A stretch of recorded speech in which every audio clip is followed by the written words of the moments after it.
Just go ahead and cremate him and come back home, would you? After finishing my father's funeral, I made a tearful call back home. Elvira, my eldest son's wife, screamed into her phone so loud it seemed like it might burst. Look, if you don't come back now, we'll have to cancel David's beauty salon appointment. What's more important to you, a dead old man or your young grandson? That's when something inside me snapped. How dare she refer to my dearly departed father as just some old man?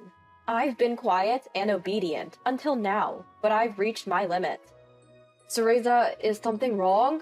I turned around to find Jake, my late husband's adored junior colleague, standing there.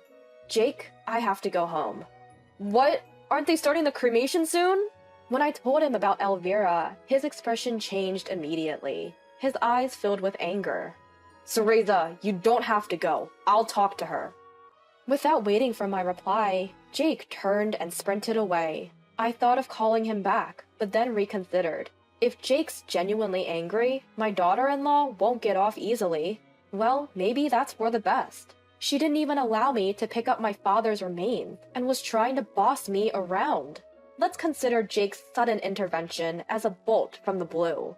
There's a thing called karma, after all. I'm Cereza, a 55-year-old administrative assistant at a pharmacy. Since losing my husband 6 years ago, my life was peaceful living with my eldest son Elliot until he got married. He works factory shifts that don't align with my schedule, but life was tranquil. The tides turned about 4 years ago. My eldest son suddenly announced he was getting married. Turns out his girlfriend was already pregnant.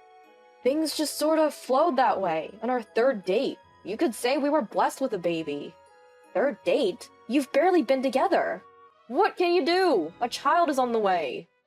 There wasn't much I could say to that. My daughter-in-law had lost her parents at a young age and had no one else to rely on for her first childbirth.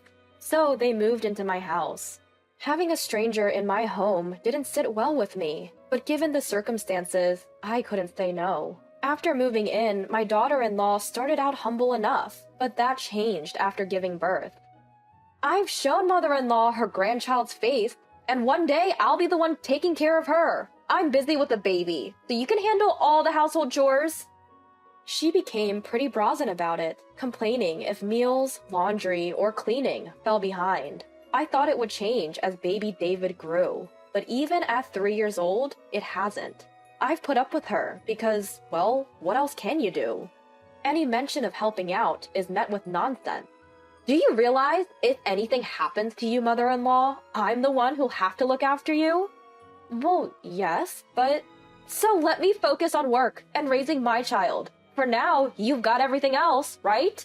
She calls herself an illustrator. She does have some gigs, but she's an unqualified freelancer who doesn't even handle her taxes properly. She neglects parenting, too. For some reason, she insists on bathing the child herself, but beyond that, she doesn't seem to care much.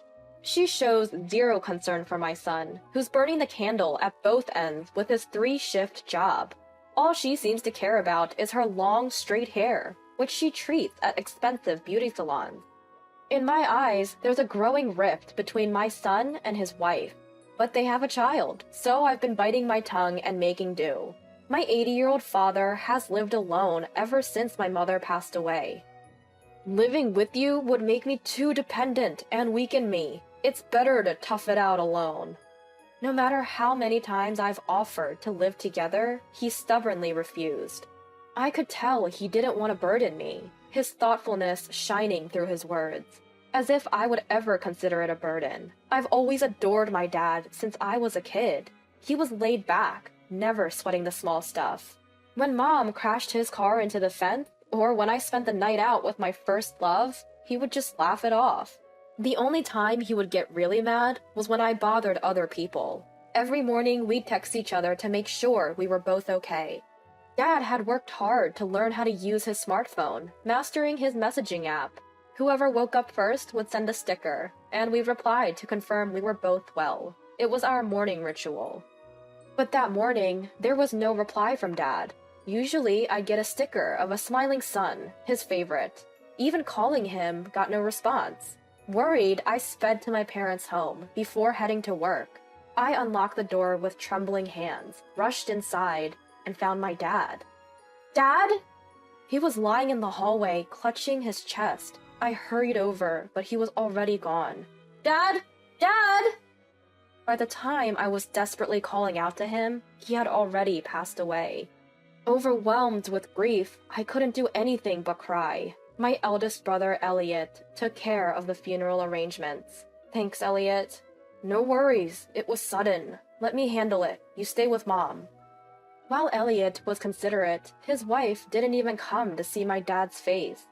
Funerals are just a hassle with small children. David and I won't be coming. She had promptly informed me. In my state, I didn't have the energy to be angry about her behavior. It was a small family funeral, with only about 10 relatives attending.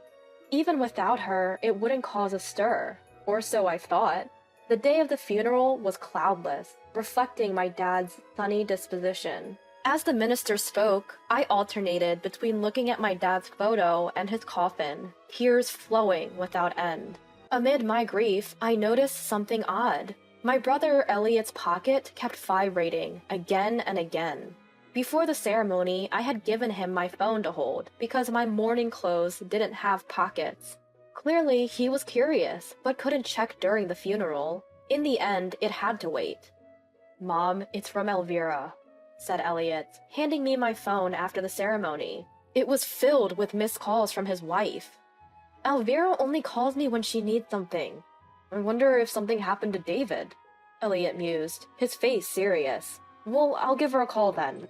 I said this and moved to a corner in the hallway to make the call. The phone hardly rang before my eldest son's wife picked up. Do you have any idea how many times I've called you?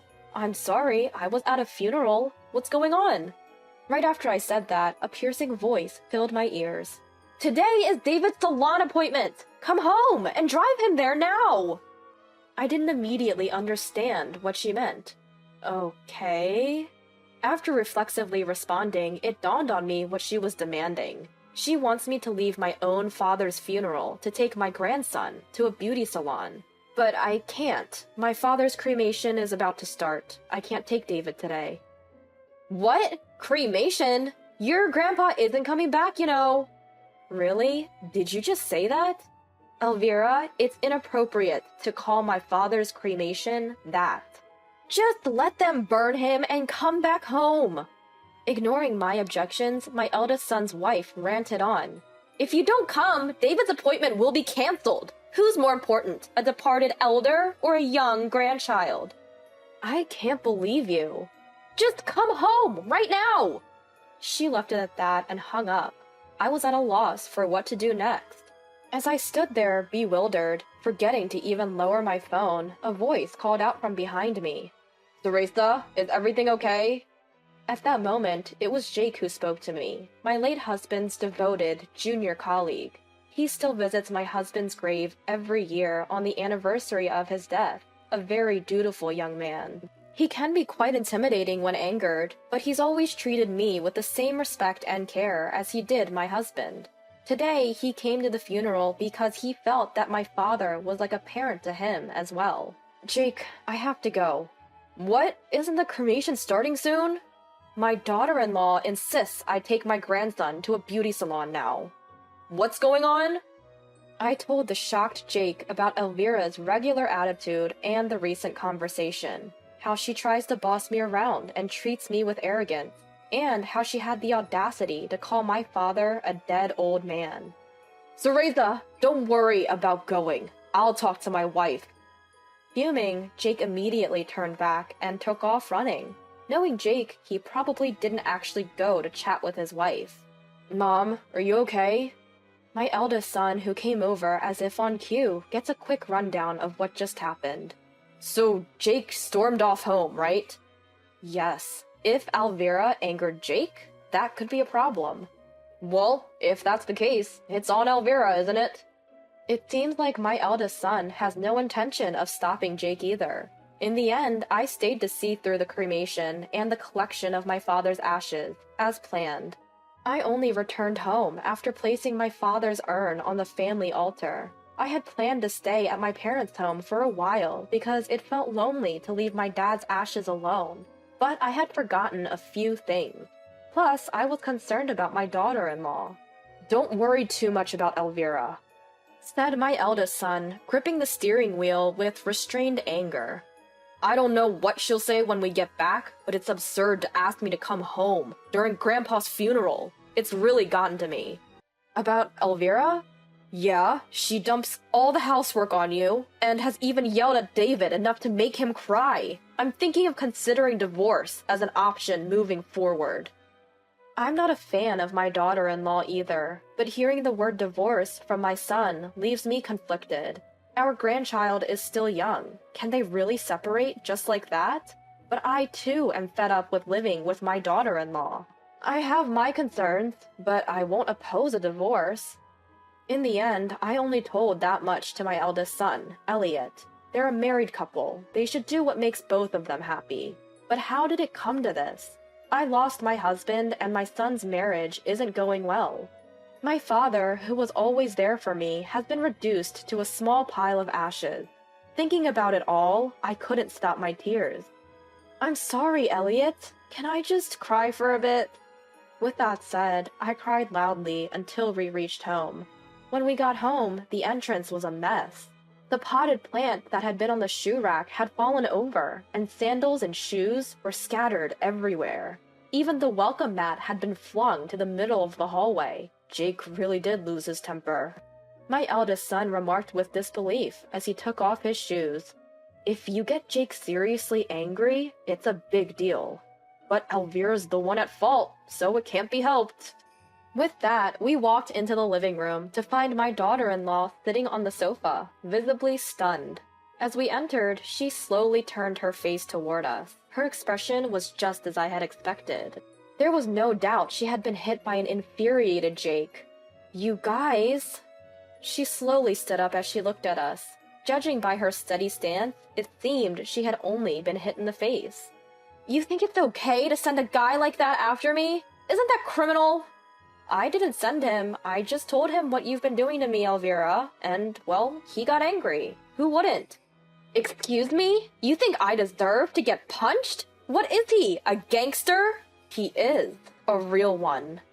At my reply, my daughter-in-law shuts her mouth.